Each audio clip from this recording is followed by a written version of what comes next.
Good morning, everyone, and welcome to the Thursday, December 12th, 2024 edition of the Iowa 911 Communications Council. Sarah, could you please give us a roll call? Chris Jasper. Jasper's here. Jeff Miller. Here. Mike Bryant. Here. Eric Daw.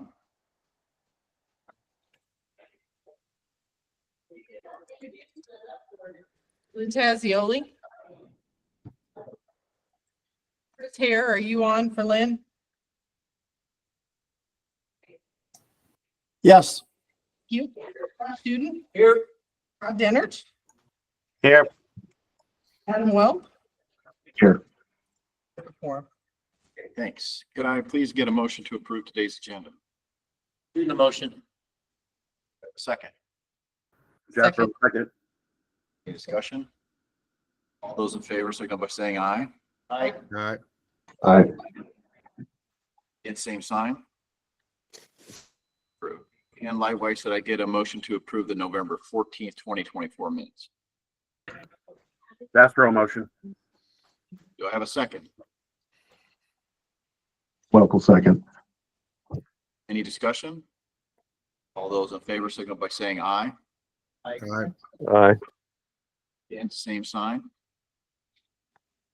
Okay, Blake, do you have a report for us? Yes, I do. Just a second. Let me fire up my slides.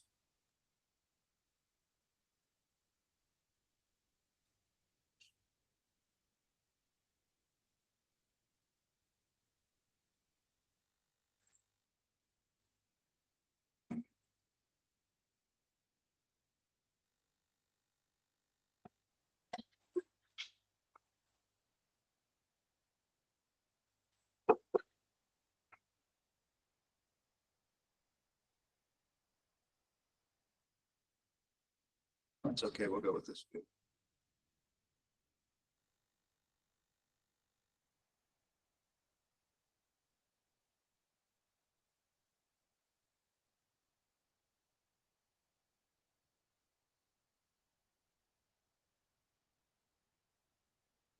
Okay. Sorry, in a new room, new technology. We'll get the kinks worked out. But we did hold the PSAP leadership training November 19th at the state EOC. There were 28 participants in that. It was a good day of training. We did also then submit the annual legislative report that's due to the legislature by January 15th. We submitted that. It's on our website. It's on the LSA website. So if you're interested in that, feel free to read it. And then just for everyone's awareness, next month, we're planning about a 15-minute presentation with Department of Management and a Budget 101. It's one of the modules that we do as a part of the PSAP leadership training. But just thought with it being budget time, it would be good to bring it to this setting as well. So especially for those who are involved in doing your local 911 budgets, might be a good one to either watch live or go back and watch after the fact as we post the. So again, expecting to take 15 to 20 minutes during next month's council meeting and do that training. The next slide is a long list of the counties that still owe us various forms. So these are due January 1st. 51 counties still owe us service board membership forms, and 65 counties, PSAPs, owe us expenditure collection forms. And again, the one on the right, if those are not submitted, January 1st, as a reminder, is the administrative deadline. It gives us a chance to review what you've submitted, go back and forth if there's any changes that are needed. The actual legal deadline is in March. If you do not receive those forms by then, we do have to withhold 911 surcharge from, so please get those in as soon as you possibly can. Update on GIS grants. In November, there were all of the counties met the benchmark. So as a reminder, in October, we did have one slip, but in November, all of the counties in the state met benchmark. So that's good news. And really, this is there's no public education or training funds request for this month, but I did want to set the stage for next month, give a little bit of background information and give everyone time to really kind of stew on this. So last fiscal year, We did work with Zetron and Motivations to have an online learning management system available to all PSAPs and all telecommunicators in the state. The amount that we were able to fund gets us to February or March of this year, and then we'll need to decide what to do with that going forward. So the pricing that I thought would be most likely to make sense for everyone and for this fund would be an additional $28,500 that allows the portal to stay active and through the end of calendar year 2025. So just as you kind of consider this right now, already in about the 6 months that it's been available, 41 PSAPs have signed up, 550 total users, 5,000 courses have been enrolled in, and about half of that have been courses complete. So the last number in particular was surprisingly high to me. So I was glad to see that many courses had been completed. But I did want to basically open it up, give everyone a chance to think about it, provide any additional feedback that there might be, and then make a decision on that next month.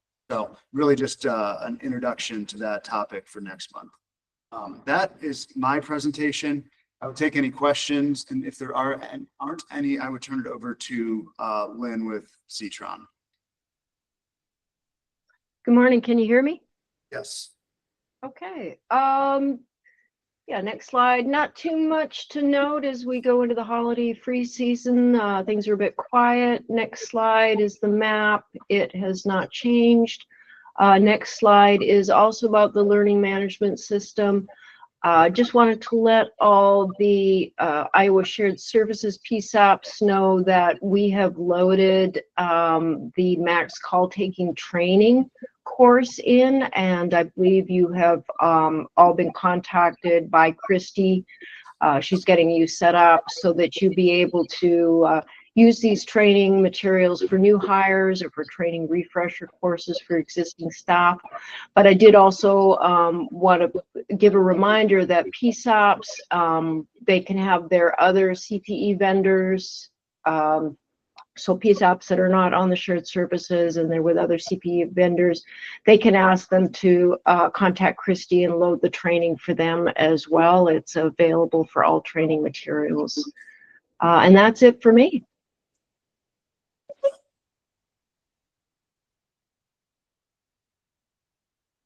Thank you. And that would conclude my briefing as well. If there's any questions, if not, I will turn it back over to you, Mr. Chair. Okay, thank you. All right, we have a discussion of online learning management system extension through December 31st, 2025.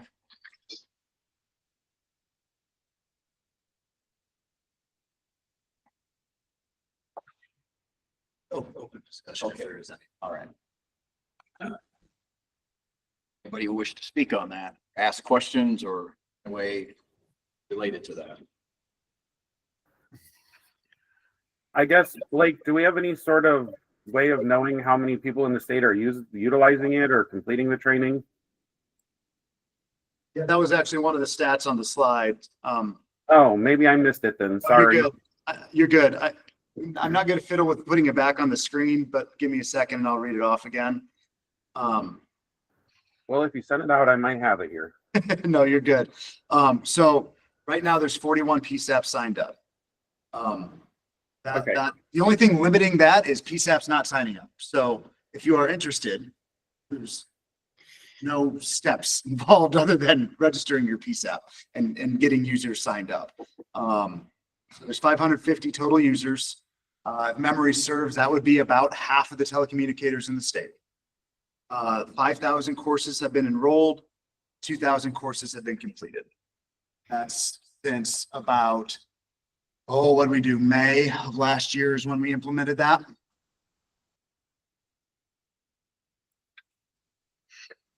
Okay, anything else? Blake, this is Mike Bryant. I just have a question. We obviously, I'm sure are we okay paying out of the fiscal year for something after, like through December 25th? Obviously, that's in the second half of, or first half of the next fiscal year. And with that kind of a two-part thing, I guess I don't want to take too many funds out of this opportunity. I mean, obviously, if we don't use them all, that's a great place to spend it. But if it shorts other training, then could we split it as a consideration? And maybe that's next month's topic, but I just want to throw it out there.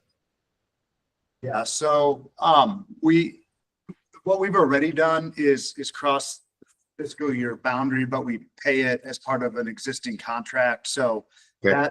that is okay. Okay. And then, I mean, your second point is absolutely valid, and I think the conversation that should be had. So there's currently just under $70,000 remaining in the training fund for the fiscal year that ends. So I mean, that gets you down to about $41,000 remaining for the remaining 6 months of the fiscal. And the only real probably obligation is for the spring conference that we know coming up. That we know of. Yep. Yep. Okay. Thank you. Hey, anything else? Just one of the comments in the chat, just for kind of the record. Brenda Wright says, I am on it and they have so many different training topics offered. Okay, Hey, Blake, this is Chris from Buchanan. Hey, what is the plan going forward for next year? Are we going to plan on keeping it live moving forward as the state, or is it going to go back on the individual PSAP? So it's up to the PSAPs on if they participate in the online training portal. So far, this is kind of where we found the funding to do it.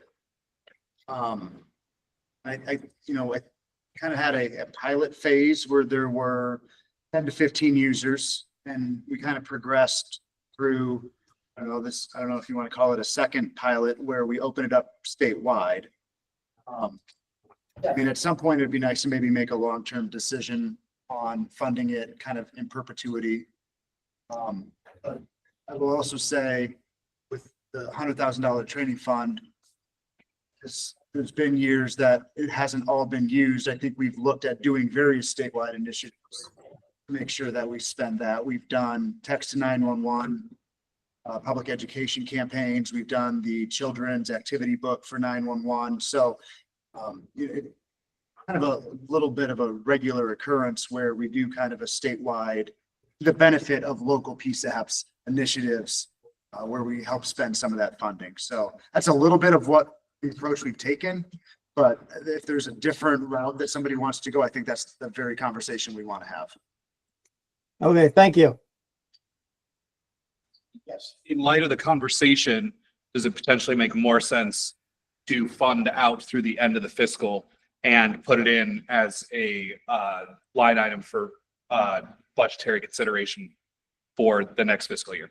And I was given that pricing from Zetron as well, so I have it. I'd have to dig a little bit. Maybe Paul or Lynn has it at their fingertips. I don't want to break my computer to try to find it, but Sure. that was one of the pricing options as well, to get it through basically the end of June 2025 instead of December 2025. Obviously, it's a little bit less, and It just gives us a little Absolutely up more for discussion. time to assess, and doesn't run into the crossing fiscal years, and that discussion can then be had, especially with, I know the bill that we're kind of pushing for surcharge wise, and what that may do budgetary.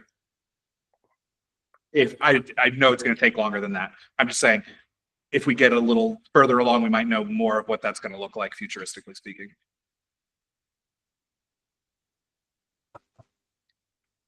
Hey, any other comments or questions? All right, we'll move on. Do we have any technical advisories?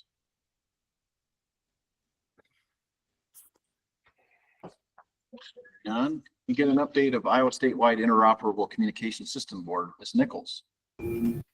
Yeah, thank you, Chair Rotter. I am attending virtually here. I'll try to keep this short.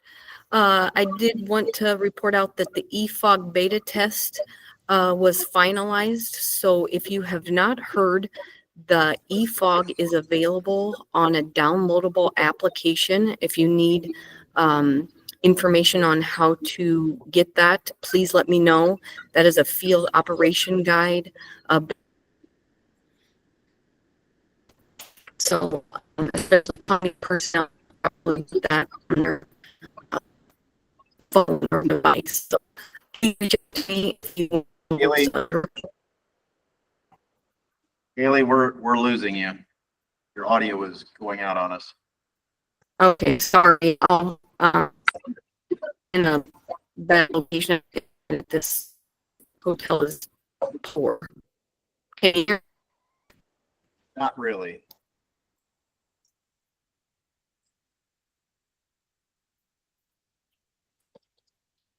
Is it just a bad connection? Is it just I tell you what, why don't we move on and we'll come back to you and maybe things will improve for you. We'll go on to an update from U.S. Department of Homeland Security, Cybersecurity, and Security Agency. Mr. Myers, are you on? Oh, Haley is giving that presentation too. Okay. let me try to call in. Okay. While we wait for that, do we have any legislative issues we can discuss? Any updates, Blake? We're still working with downtown on. Okay. Exactly.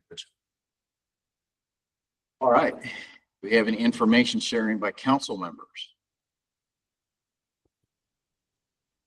Yes, sir, if possible. Yes.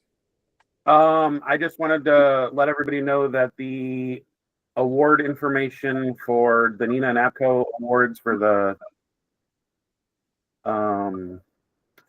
spring conference are now posted on the website. So as a reminder, those are for events or things that transpired from January 1st of 24 through December 31st of 24.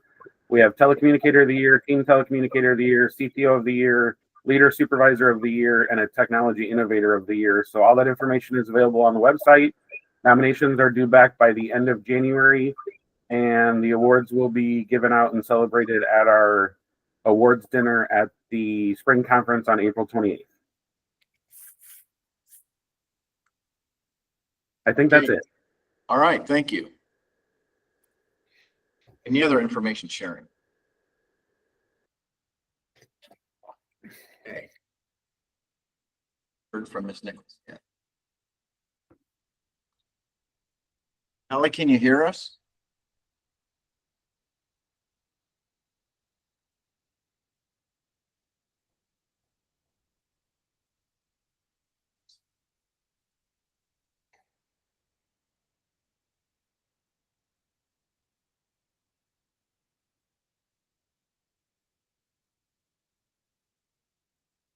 Okay, well, we'll give it just another minute here. Do we have any business from the floor? Anyone in this room? How about anything from those joining us virtually?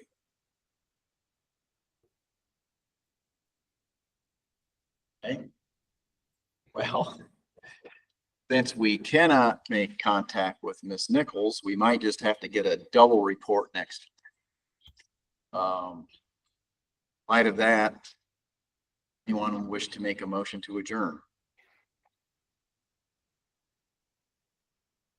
Motion. All right, we have a motion. Do we have a second? Lynn Pizzoli, second. Thank you. All those in favor signal by saying aye. Aye. Okay, we're adjourned. Thank you, everybody.